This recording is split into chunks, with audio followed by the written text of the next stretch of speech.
दोस्तों, मैं डॉक्टर जगदीश राठौड़ और माइंड गैलेक्सी यूट्यूब चैनल में आप सभी का स्वागत है।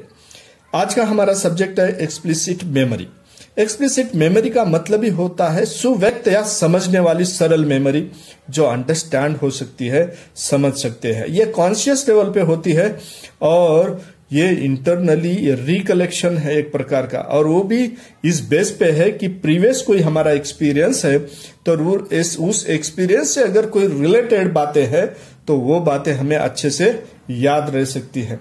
जैसे भी जब भी इसकी एक्सप्लिसिट टेस्ट जब ली जाती है तो उस वक्त कहा जाता है कि कोई प्रकार का रिकॉग्निशन है या कोई पहचान वाला है, या फिर हम पहचान सकते हैं क्या कुछ शब्द है या कुछ ऐसे चीजें हैं वो जो एक जगह पे रखी गई और उनको पहचानने के लिए या फिर स्मृति में कितने शब्द रखते हैं तो उसके लिए टेस्ट ली जाती है। टेस्ट लेने के बाद में जब भी उसको स्मृति को या उसके मेमोरी को परखा जाता है और परखने के बाद पता चलता है कि सच में कि इतना अच्छी तरीके से इसके परिणाम अच्छे हैं या बुरे हैं।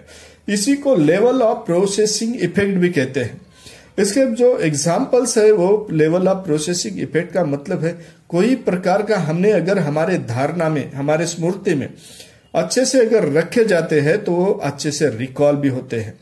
अब ये रिकॉल एक्टिविटी जो होती है कि जैसे कि कोई आइटम्स है या कोई लिस्ट बनानी हो तो लिस्ट बनाते वक्त भी हमें रिकॉल करना पड़ता है, या फिर क्या हो जाता है कि जैसे कि हिस्ट्री की डेट्स हैं उसको रिमेम्बर कर रहे हैं, या फिर कोई हिस्ट्री के हीरोज है उनके इश्यूशंस है उसको रिकॉल कर रहे हैं, या फिर कभी अगर डॉक्टर की हमें कोई अपॉइंटमेंट लेना है और कब की कहाँ की अपॉइंटमेंट है तो वो रिकॉल होना चाहिए तुरंत। इस तरीके से हम अगर रखते हैं तो उसको लेवल ऑफ प्रोसेसिंग इफेक्ट ऐसा कहा जाता है।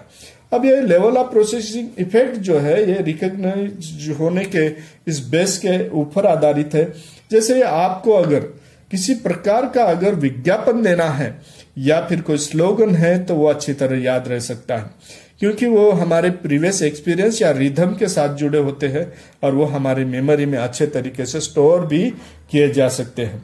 इस तरीके से स्टोर करने की जो प्रक्रिया है और ये प्रक्रिया को ही हम एक्सप्लिसिट मेमोरी कहते हैं। हालांकि एक्सप्लिसिट और इम्प्लिसिट दोनों मेमोरी अलग अलग है, ये इसी से पता चलता है।